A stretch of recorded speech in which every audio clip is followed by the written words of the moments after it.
Hey folks, welcome back to day 24 of 7 Habits of Highly Effective Teens. We are going to continue our study of the relationship bank account today. Yesterday, you were supposed to write a short paragraph about a time that you made a withdrawal from your relationship bank account, meaning you made a promise to someone and did not follow through on it.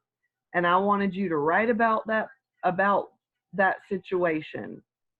How did that work out for you? Was it a quick forgiveness and did they really forgive you? Or was it something that you've had to work to build that trust back up? Now, today we're going to talk about small acts of kindness. Hold on, Chasen. Okay, I'm back. Sorry about that. Let me just get my screen back up here. My little guy's awake, so when he's awake, you never know what's going to happen. Legitimately. All right, so do small acts of kindness. Have you ever had a day where everything's going wrong and you feel totally bummed out? And then suddenly, out of nowhere, someone says something nice to you and it turns your whole day around? Sometimes the smallest things, a hi, a smile, a compliment, a hug, a funny text from a friend, can make such a big difference. If you want to build friendships, start by doing the little things because in relationships, the little things are the big things. As Mark Twain put it, I can live 3 months on a good compliment. A friend of mine, Renan, once told me about a $1,000 deposit her brother made into her RBA. When I was in ninth grade, my big brother Hans, who was a junior in high school, seemed to me to be the epitome of popularity. He was good in sports and dated a lot. Our house was always filled with his cool friends, guys I dreamed would someday think of me as more than just Hans' dumb little sister. Hans asked Rebecca Knight, the most popular girl in the school, to go with him to the junior prom, and she accepted. He rented the tux, bought the flowers, and, along with the rest of his popular crowd, hired a limo and made reservations at a fancy restaurant. Then, disaster struck. On the afternoon of the prom, Rebecca came down with a terrible flu.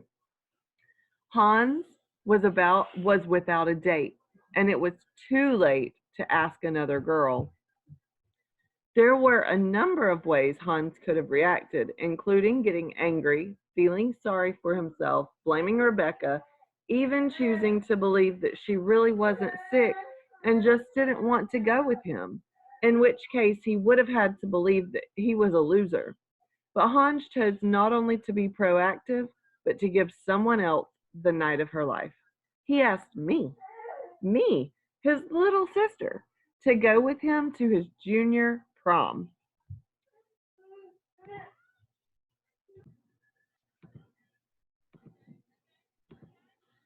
He asked me, his little sister, to go with him to junior prom.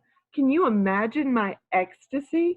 Mom and I flew about the house getting me ready. But when the limo pulled up with all of his friends, I almost chickened out. What would they think? But Hans just grinned. He gave me his arm and proudly escorted me out to the car like I was the queen of the ball. He didn't warn me not to act like a kid. He didn't apologize to the others. He ignored the fact that I was dressed in a simple short-skirted piano recital dress while all the other girls were in elegant formals. I was enchanted at the dance. Of course, I spilled punch on my dress. I'm sure Hans bribed every one of his friends to dance at least one dance with me because I never sat out once. Some of them even pretended to fight over who got to dance with me. I had the greatest time, and so did Hans. While the guys were dancing with me, he was dancing with their dates. The truth is, everyone was wonderful to me the whole night, and I think part of the reason was because Hans chose to be proud of me.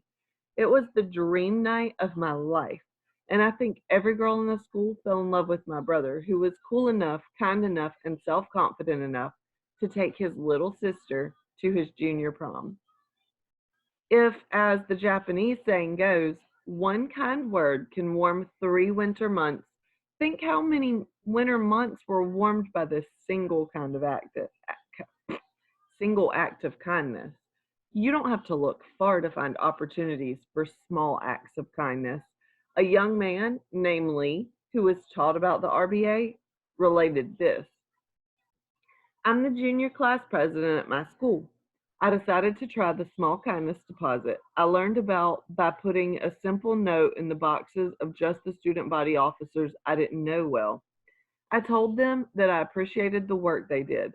They took me about 5 minutes to write up.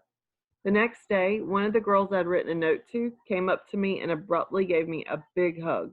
She thanked me for the note and handed me a letter and a candy bar.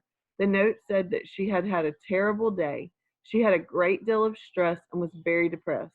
My small note had turned her whole day around, helping her to happily accomplish the things that had caused her so much grief.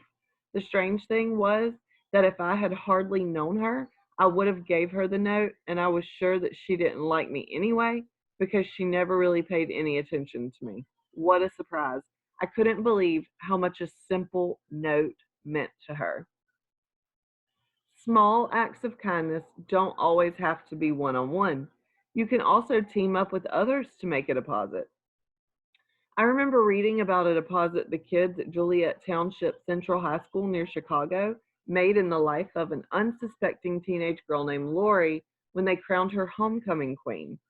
You see, unlike most of the students at Juliet, Lori was had a disability and made her way around the school on a motorized wheelchair.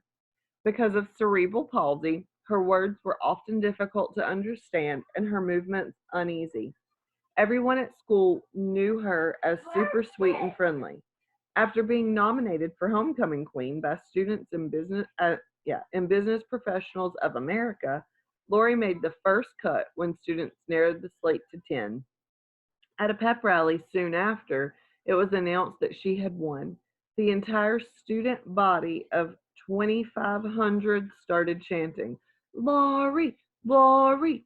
A day later, people were still grinning at her in the hallways and leaving roses at her locker. When asked how long she intended to wear her crown, Lori answered, forever. Follow the golden rule and treat others as you would want them to treat you. Think about what a deposit means to someone, not what you would want as a deposit. A nice gift may be a deposit for you, but a listening ear may be a deposit for another person.